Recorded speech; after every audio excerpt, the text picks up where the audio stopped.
నాకు భార్య ఉండేది. మనం ఎక్కడ తిరుగుతుండే వాళ్ళం, అది వసారాలో తిరిగేది.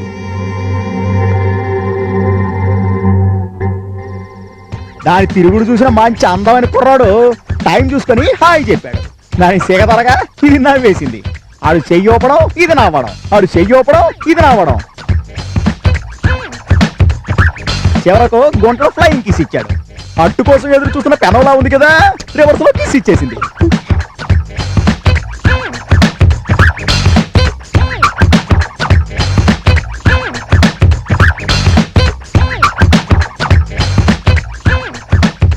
రెండో రోజు ఆడు చొక్కా లేని సల్మాన్ ఖాన్ లా వచ్చేటప్పుడు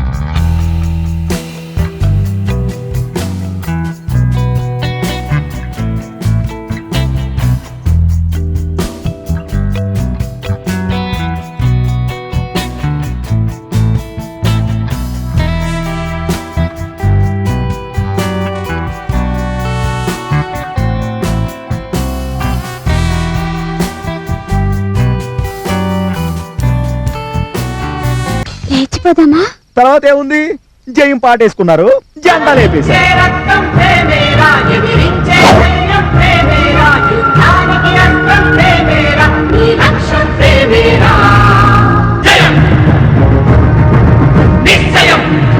మన ఈక్నెస్ ని లోపల ఎలా మేనేజ్ చేస్తానంటే,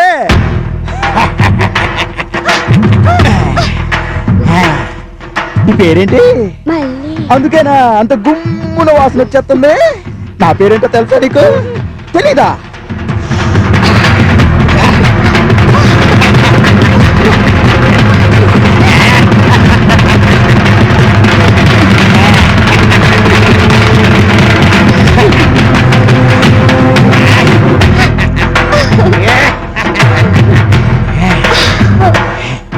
నా పేరే తెలీదా?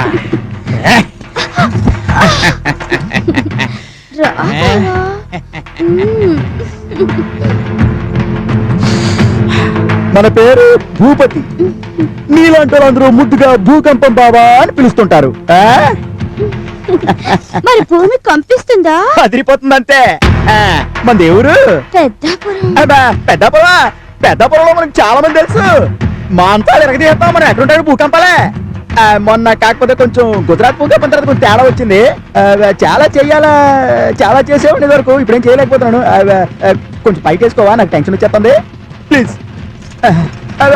అయినా నేను అలాంటి వాడు కాదమ్మో, మనతో పెట్టుకోవద్దు. ఇదిగా ఇది కొంచెం విషయం ఎవరికి తెలియనికే నేను వస్తాను. ఇదిగో ఫ్రెష్ చేసుకొచ్చును, ఎవరితో చెప్పద్దు. ఇదే చమురు సింహారెడ్డి దెబ్బంటే. వస్తాను. అలా జరిగిందా?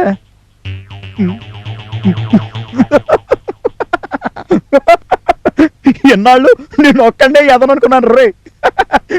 వీడు ఒకడు ఉన్నాడు, కీపిటప్రా బాబు. శోభనం వాళ్ళ ఎదవకి.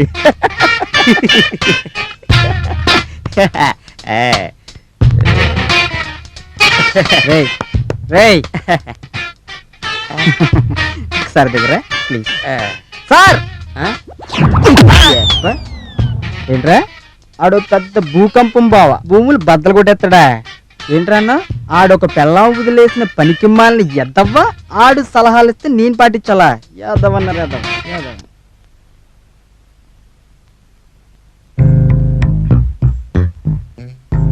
వస్తే నాయనమ్మా, పైనుంచి అన్ని చూస్తున్నావా? నా బతికేంటి ఎలా అయిపోయింది? నువ్వేమో పెద్ద సెక్స్ బాంబువి, బావల సయ్య అంటూ కూపు అయిపోయి పైకిపోయావు. పెళ్ళైన తర్వాత సుఖం లేకుండా అయిపోయిందండి నా బతుక్కి.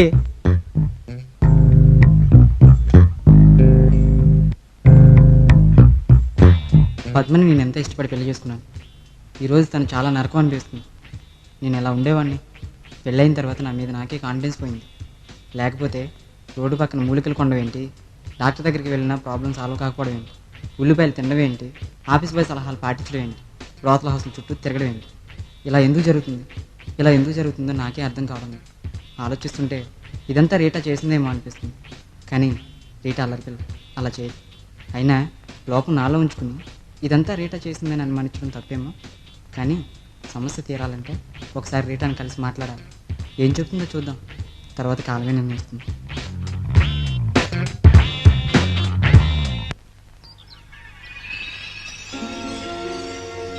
రీటా, నా మీద ఏమాత్రం గౌరవం ఉన్నా ఇప్పటికైనా నిజం చెప్పు. సారీ బుజ్జి, ఇదంతా నేనే చేశాను. ఏ నీ మీద ప్రేమ, అందుకే పద్మకి టాబ్లెట్స్ ఇచ్చి నీకు ఫస్ట్ నైట్ అవ్వకుండా చేశాను. ఎందుకు ఇలా చేసావు?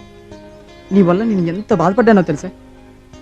నువ్వు నన్ను మోసం చేయాలనుకున్నావు, కానీ నాతో పాటు పద్మ కూడా మోసపోయింది.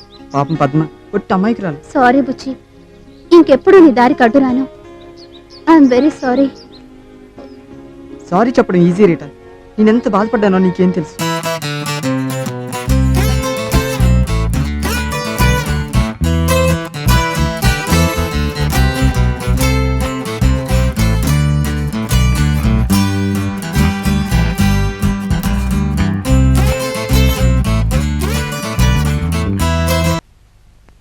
పద్మా, వద్దు, ఎక్కడున్నావు? వద్దు వద్దు.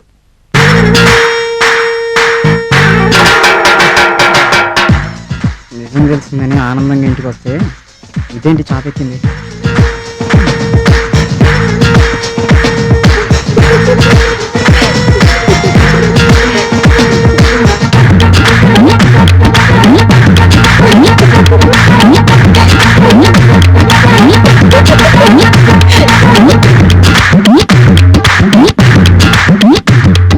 ఇదేంటారు మీ నాయనమ్మ? అబ్బా, అసలు విషయం తెలిసిపోయిందనేసరికి ఈ రోజు విజృంభిద్దామని వచ్చాను. ఈ మధ్యలో ఈ 3 రోజులు కూడా ఏంటే? షిట్! అబ్బా, చచ్చిపోతున్నాను కదే. మా నాన్న అన్ని టెస్టులు చేయించారు, కానీ ఈ టెస్ట్ మాత్రం చేయించలేదు. అందుకే నేను అనుభవిస్తున్నాను. అబ్బా, చేతకాని మొగుడు మంచి నిండా ఉన్నా ఒకటే, లేకున్నా ఒకటే. అబ్బా, ఏంటి అన్ని విషయాలు సాల్వ్ అయిన మధ్యలో ఈ ప్రాబ్లం ఒకటి మళ్ళీ? అబ్బా, అంతే వరకు ఆవేశం, అందిన తర్వాత ఆయాసం. నీకు అలవాటే కదా.